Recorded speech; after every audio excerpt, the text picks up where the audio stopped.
C'est l'heure du journal sur Business 24 Africa. Voici les titres. Liberté de la presse, les étudiants de l'Institut des sciences et techniques de la communication ISTC invités au respect des règles journalistiques. Et ailleurs en Afrique, 250 milliards de francs CFA investis dans les énergies renouvelables d'ici 2020 en Afrique. Voici pour le sommaire. Mesdames et messieurs, bonsoir et bienvenue sur Business 24 Africa. Je vous le disais en titre, liberté de la presse. Le dimanche 3 mai 2015, le monde entier a célébré la 22e journée de la liberté de la presse. En Côte d'Ivoire, l'événement a été marqué par un cross des journalistes. Toujours dans la même veine, le groupement des éditeurs de presse de Côte d'Ivoire et l'Union nationale des journalistes de Côte d'Ivoire a organisé ce lundi une conférence pour instruire les étudiants de l'Institut des sciences et techniques de la communication ISTC sur les bonnes pratiques journalistiques. Lawani Babatunde. Pour cette année 2015, 65 journalistes ont déjà été tués et 158 autres emprisonnés dans le monde, selon Reporters sans frontières. Cette conférence sur le thème « Laisser prospérer le journalisme vers une meilleure couverture de l'information et l'égalité de genre » vise respectivement à mettre un terme à tous les obstacles à la liberté de la presse et à accorder une place de choix à la femme dans les rédactions en Côte d'Ivoire. Raphaël Lakpé, président du Conseil national de la presse, a exhorté les étudiants de l'Institut des sciences et techniques de la communication et les journalistes ivoiriens à faire preuve de responsabilité dans l'exercice de leur métier. Une responsabilité qui appelle au respect de l'éthique et de la déontologie. Nous avons une vingtaine de quotidiens, autant d'hebdomadaires et de périodiques. Cela fait au total 75 publications que nous avons sur le marché. Donc le paysage de la presse est diversifié, il est riche et en même temps donc cela augmente d'autant la responsabilité des professionnels que sont les journalistes qui ne doivent pas perdre de vue qu'ils ont un rôle à jouer et qu'ils ont une profession à respecter et à faire respecter.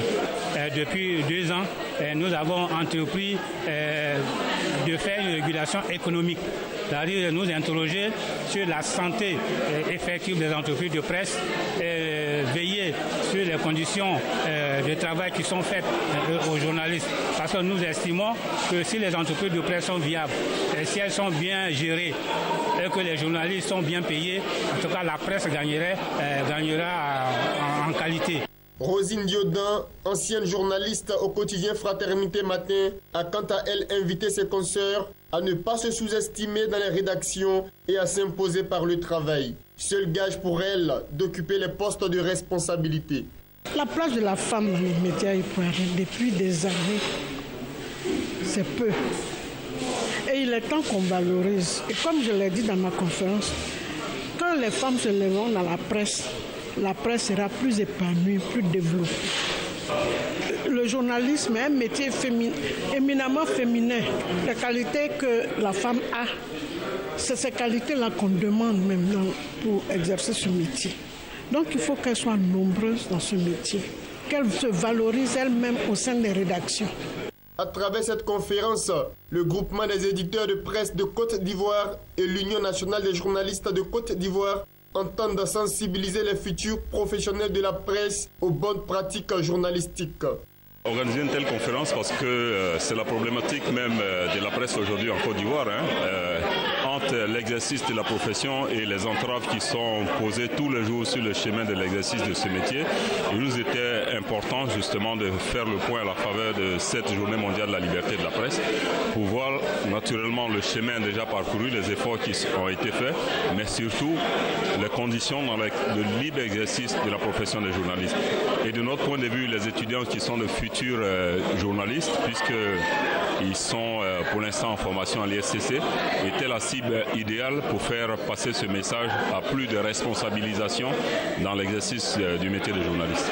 Et nous pensons que ce sont des apprentis journalistes et donc c'est depuis la base que l'instruction doit commencer et il est opportun pour nous de les rassembler ici dans leur école pour leur parler du journalisme parce que nous estimons qu'un journaliste bien formé est toujours bon pour un pays. Les étudiants de l'Institut des sciences et techniques de la communication ont dit toute leur joie de participer à la conférence et s'engagent à respecter toutes les règles qui régissent leur métier. Ce sont les journalistes eux-mêmes qui doivent se démarquer par leur travail. C'est vrai que les conditions sont créées par l'État, mais nous devons nous différencier aussi par le travail que nous fournissons en respectant l'éthique, la déontologie. Bon, en tant que futur journaliste, je pense que je ne reproduirai pas les erreurs de mes aînés, de mes devanciers. On parle de per diem, on parle de journalistes qui ne sont pas formés. Je pense que je vais prendre à cœur ma formation et aussi éviter les choses qui peuvent compromettre le métier que je fais. Le journaliste doit avoir une sorte de laisser-passer dans le traitement de l'information. Il doit pouvoir avoir accès à toutes sortes d'informations, mais également sa conscience de journaliste doit l'emmener à traiter l'information de façon véridique pour ne pas mettre ceux qui la lisent en erreur. Depuis le printemps de la presse en 1990, les autorités ivoiriennes ont mené plusieurs actions pour garantir la liberté de la presse en Côte d'Ivoire, notamment la mise en place d'un cadre juridique et l'institution du Fonds de développement et de soutien à la presse. Tous ces efforts lui ont valu de passer de la 115e à la 99e place au dernier classement de Reporters sans frontières. Et poursuivons ce journal, cette fois-ci en images. L'UEMOA s'est engagé depuis 2013 dans un ambitieux programme de développement des énergies renouvelables. Guy-Amédée Ajanoun, en charge entre autres de l'énergie au sein de l'institution, a détaillé le programme. Une série de localités bénéficient de microcentrales et de kits solaires ainsi que de lampadaires solaires pour alimenter en énergie électrique solaire des ménages, des centres socio-communautaires et l'éclairage des agglomérations. Toujours en images, l'indice global S&P All Africa qui suit les performances des marchés frontières et émergents en Afrique, selon les paramètres de Standard & Poor's, a affiché un rendement de 6,2%, tiré principalement par une belle prestation du Nigeria qui a réussi avec succès une transition politique démocratique et pacifique alors que chacun craignait des élections générales à risque. Il n'y a pas que le Nigeria qui a soutenu les performances des indices africains S&P. L'Afrique du Sud aura aussi été un moteur important avec le S&P South African Composite qui a terminé sur une hausse de 4,6%. Les entreprises non africaines mais cotées sur les marchés financiers locaux qui sont regroupées autour de l'indice S&P Access Africa ont aussi eu une belle performance, dégageant une progression de 13,2%. Voilà, ailleurs dans le monde.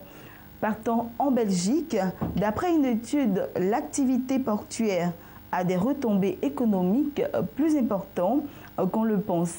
Les chiffres officiels ne prendraient pas en compte la valeur stratégique des ports dans lesquels il serait plus que rentable d'investir. Regardez. Les ports de marchandises rapporteraient bien plus à l'économie belge qu'il n'y paraît. Une étude d'ING parle de 45 milliards d'euros par an, bien plus que les 30 milliards mesurés par la Banque nationale de Belgique. La BNB mesurerait uniquement la valeur ajoutée directe et indirecte produite par les ports, mais négligerait leur valeur stratégique. Supposons que nous n'ayons pas les ports et que nos entreprises doivent importer et exporter via des ports étrangers. Nous avons chiffré le surcoût pour l'économie belge. Une autre chose, c'est la question de savoir, sur toutes les entreprises qui sont ici, lesquelles ne le seraient pas si nous n'avions pas les ports. Nous avons aussi chiffré cela. Cela équivaut à environ 10,5 milliards d'euros. Un réseau de transport plus dense, de meilleures infrastructures, plus d'innovation et de connaissances, autant d'avantages générés par les ports dont bénéficieraient toutes les entreprises installées en Belgique. L'étude met le politique en garde, il ne faut pas tuer la poule aux œufs d'or. Je trouve que le secteur de la logistique portuaire est un peu le parent pauvre, surtout en ces temps de rigueur budgétaire au niveau gouvernemental. On investit moins et moins vite, et je trouve que c'est une politique dangereuse parce qu'on perd ainsi de la valeur ajoutée et de la valeur stratégique.